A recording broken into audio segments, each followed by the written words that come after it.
Alors, je vais revenir un peu en arrière, Monsieur le Premier ministre. Aujourd'hui, on parle de la relance du cadre de dialogue. Est-ce qu'aujourd'hui, vous parlez avec les principaux chefs des partis politiques, ceux qui sont notamment en exil? Est-ce que vous avez des assurances à leur donner afin qu'ils regagnent leur pays? Bon, c'est toujours cette façon de présenter les choses qui me met parfois en colère.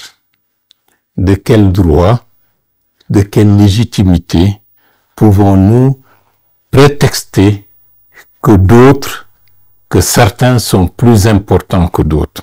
Le dialogue qui a été instauré dans ce pays, les mesures politiques qui sont engagées, les dynamiques de concertation régulières qui sont faites, voulez-vous dire qu'une personne ou deux personnes ou trois personnes, s'ils ne sont pas physiquement présents, les millions d'autres qui sont impliqués à travers des représentants légitimes n'ont pas de poids ou n'ont aucune légitimité pour continuer à travailler. Donc, il faut faire preuve de bon sens et faire preuve de respect pour ces millions de personnes représentées à travers ce qui est en train de se faire pour dire que le dialogue tel qu'il est en cours interpelle et intéresse l'écrasante majorité de la population guinéenne. Et la recherche de consensus est déjà quelque chose qui est dans l'ADN de toutes les mesures politiques qui sont engagées depuis le 5 septembre 2021.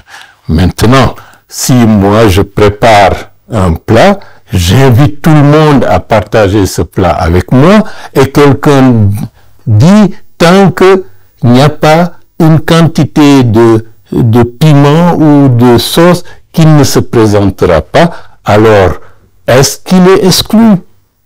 Non, il a préféré ignorer et dédaigner le plat qui est présenté à l'ensemble de la collectivité nationale. Donc, ils peuvent ne pas être d'accord.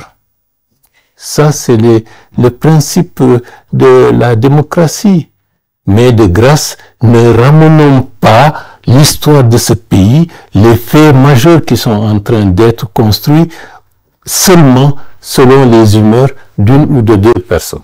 Monsieur le Premier ministre, après votre nomination comme Premier ministre, vous avez posé un acte que beaucoup ont salué, le fait d'inviter les anciens Premiers ministres pour venir discuter avec eux, ce qui était en Guinée. Est-ce qu'aujourd'hui, vous êtes en contact avec un certain Cellou Dalein Diallo, un certain Sidya Touré? J'ai beaucoup de respect pour les premiers ministres que vous venez de citer.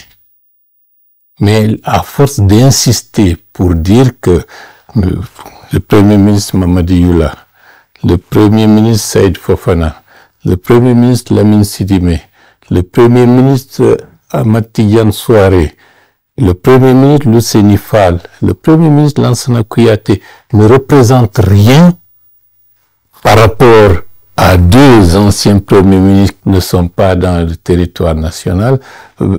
Ayez de respect pour toutes ces sommités politiques qui je peux même mentionner le premier ministre Komara, avec lequel de manière régulière on échange. Donc, faites preuve de plus de respect pour les gens. Parce que vous êtes focalisé simplement sur X et Y. Le monde ne s'arrête pas à ça. Nous sommes tous des mortels. Nous sommes de passage. Et vraiment, l'histoire de la Guinée ne va pas se résumer autour simple d'individualités aussi brillantes, aussi responsables, aussi, entre guillemets, légitimes. L'histoire d'un pays se fait avec les millions et des millions d'individualités qui méritent aussi respect et considération. Alors, est-ce que le référendum constitutionnel aura lieu d'ici la fin de l'année? C'est l'objectif majeur du gouvernement que j'ai la chance de présider. Avec quel fichier, Monsieur le Premier ministre? Avec le fichier électoral qui sera issu, disons, du PNRAVEC. Cela va de soi. On est à 4 mois.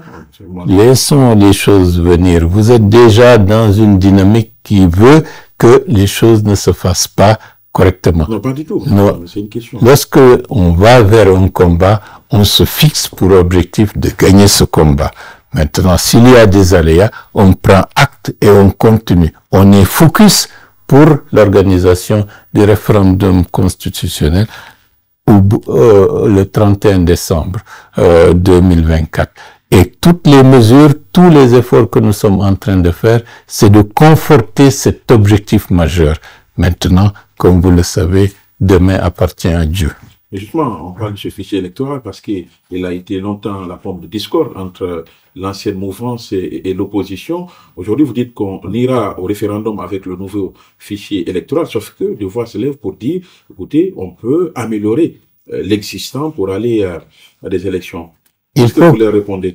Non, je leur réponds qu'il faut tourner la page de l'ancien fichier, qui a été un fichier qui a contribué à faire que des dizaines, voire plusieurs centaines de personnes ne sont plus en vie aujourd'hui.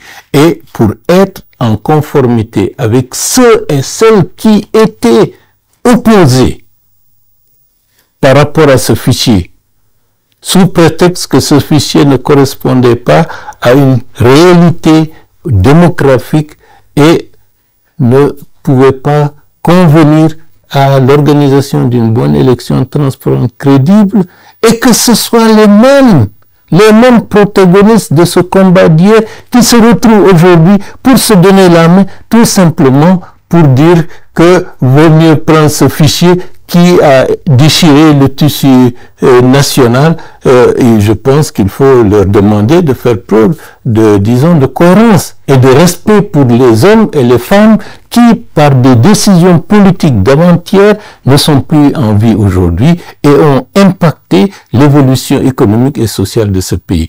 Il faut que, de ce point de vue, que les gens soient mis devant leurs propres responsabilités.